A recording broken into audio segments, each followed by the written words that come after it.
Assalamualaikum warahmatullahi wabarakatuh. Shalom, Om Swastiastu, Namo Buddhaya, Damai Sejahtera, Salam Kebajikan. Perkenalkan, nama saya Salvanisa. Saya dari jurusan Psikologi Universitas Mercu Buana. Pada kesempatan kali ini, saya ingin mempresentasikan tentang Pancasila dan toleransi untuk menyelesaikan tugas besar 2 saya dengan mata kuliah Pancasila dengan dosen pengampu Bapak Diki Andika SOS MSI. Pada materi yang pertama, saya ingin menjelaskan apa itu Pancasila. Pancasila adalah landasan filosofi resmi negara Indonesia, terdiri dari 5 asas, yaitu yang pertama, ketuhanan yang Maha Esa, kemanusiaan yang adil dan beradab, persatuan Indonesia, demokrasi yang berpedoman pada kearifan batin dalam kebulatan suara yang timbul dari permusyawaratan perwakilan, dan kelima adalah keadilan sosial bagi seluruh rakyat Indonesia. Pancasila pertama kali diperkenalkan oleh Presiden pertama Indonesia, Soekarno, pada tahun 1945 sebagai cara untuk menyatukan masyarakat Indonesia yang beragam di bawah seperangkat nilai-nilai yang sama. Hal ini telah menjadi bagian mendasar dari identitas Indonesia dan diabadikan dalam konstitusi negara. Pada materi selanjutnya yaitu toleransi bangsa Indonesia berdasarkan Pancasila. Dalam panggung gemilang Sidang Umum Perserikatan Bangsa-Bangsa PBB pada tahun 1960 terdengar lantunan kata-kata yang mulia dan terhormat dari Insinyur Soekarno, sang proklamator kemerdekaan Indonesia. Presiden pertama Indonesia ini berseru, kita harus mampu menjalin kehidupan yang harmonis. Di tengah perbedaan, kita harus saling menghormati tanpa memandang suku, agama, budaya yang kita punya. Seruan tersebut masih relevan hingga kini, tidak hanya bagi dunia internasional, tapi juga bagi Indonesia. Selain itu, seruan Bung Karno itu juga dapat diterapkan sebagai pijakan untuk memperkuat nilai-nilai ideologi Pancasila. Nilai-nilai ideologi Pancasila mempertegas bahwa hidup berdampingan dengan penuh toleransi menjadi pondasi fundamental dalam kehidupan berbangsa, bernegara, dan bermasyarakat. Ideologi ini menilai toleransi sebagai bagian tak terpisahkan dari karakter dan identitas bangsa Indonesia, di mana salah satu prinsip dasar Pancasila adalah persatuan dalam keberagaman. Pada materi selanjutnya yaitu toleransi adalah prinsip.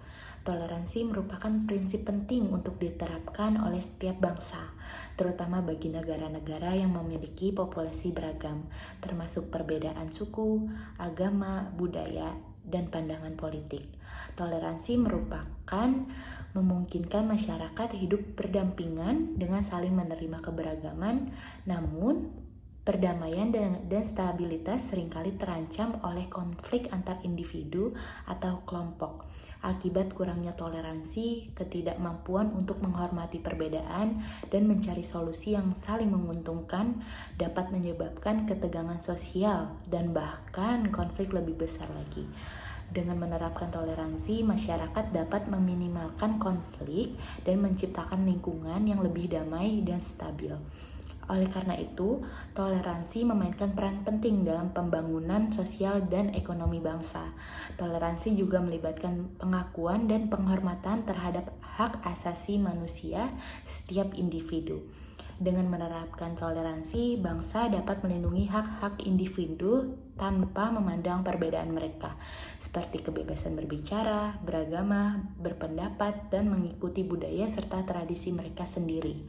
Hal ini juga memberikan citra positif di tingkat global.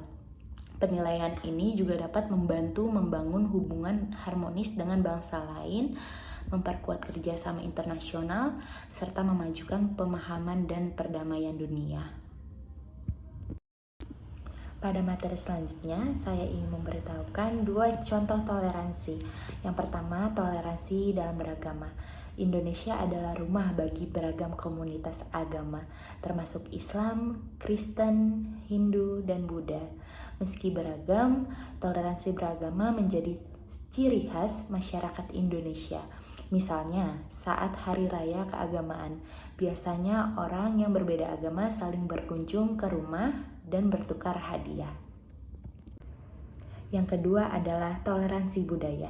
Indonesia juga merupakan rumah bagi beragam budaya dan kelompok etnis. Toleransi budaya ditunjukkan melalui perayaan berbagai festival dan acara budaya, seperti Hari Raya Nyepi, Hindu di Bali, dan Hari Raya Maulid Nabi, beragama Islam di Jawa. Acara-acara ini seringkali dihadiri oleh orang-orang dari latar belakang budaya yang berbeda. Pada materi selanjutnya, saya ingin memberitahukan salah satu contoh kisah toleransi yang pernah terjadi di Indonesia, tepatnya di Kabupaten Sumeneb, Madura, Indonesia. Pembangunan masjid dengan tukang dari Cina dan bicara tafsir di kelompok Syiah. Toleransi yang terjadi di Sumeneb mulai terjalin sejak zaman Kesultanan. Tidak ada dalam sejarah kekerasan antara umat beragama atau sesama agama Islam misalnya. Di Sumeneb terdapat sekitar 400 penganut Syiah. Desa yang dicontohkan membawa semangat toleransi ini adalah Pabian dengan 3 tempat ibadah, gereja, masjid, dan kelenteng yang terletak berdekatan. Salah seorang warga bernama Bapak Taufik Iskandar, anggota gereja Katolik di Sumeneb, bercerita tentang ibadah Natalnya tahun lalu bahwa pemuda muslim ikut juga gereja. Itu toleransi. Kami tak saling ganggu tapi tolong menolong. Sumeneb dengan 95% dari 1,1 juta penduduk memeluk agama Islam. Bukan satu-satunya daerah yang membanggakan toleransi di tengah kasus intoleransi yang meningkat di Indonesia dalam 1 tahun berakhir. Dari kisah sikap toleransi yang terjadi di Kabupaten Sumeneb, Madura, Indonesia, seharusnya bisa memberikan contoh untuk masyarakat di kota-kota Indonesia yang lainnya. Penduduk di Indonesia berbagai macam agama, suku, dan budaya. Pada materi selanjutnya, saya ingin memberitahukan manfaat toleransi terhadap perbedaan dalam kehidupan. Yang pertama, meningkatkan keimanan. Yang kedua, menciptakan rasa rukun dan damai. Yang ketiga, mempererat rasa persaudaraan. Yang keempat, menciptakan rasa aman bagi agama minoritas. Yang kelima, lebih menghargai perbedaan dan keberagaman. Yang keenam, mencegah stereotip dan prasangka buruk. Yang ketujuh, melatih rasa empati. Yang kedelapan, meningkatkan kerjasama. Yang kesembilan, menghindari perilaku bullying. Yang kesepuluh, dan bisa mencintai diri sendiri. Baik, sebelum saya mengakhiri presentasi kali ini, saya ingat kata dari Bapak Gus Dur, yaitu parameter utama untuk dapat memelihara keragaman adalah mengelola kemampuan toleransi. Baik, semoga kita bisa hidup saling bertoleransi sesama agama, budaya, maupun suku. Terima kasih. Assalamualaikum warahmatullahi wabarakatuh. Shalom, Om Swastiatu, Namo Buddhaya, Damai Sejahtera, Salam Kebajikan.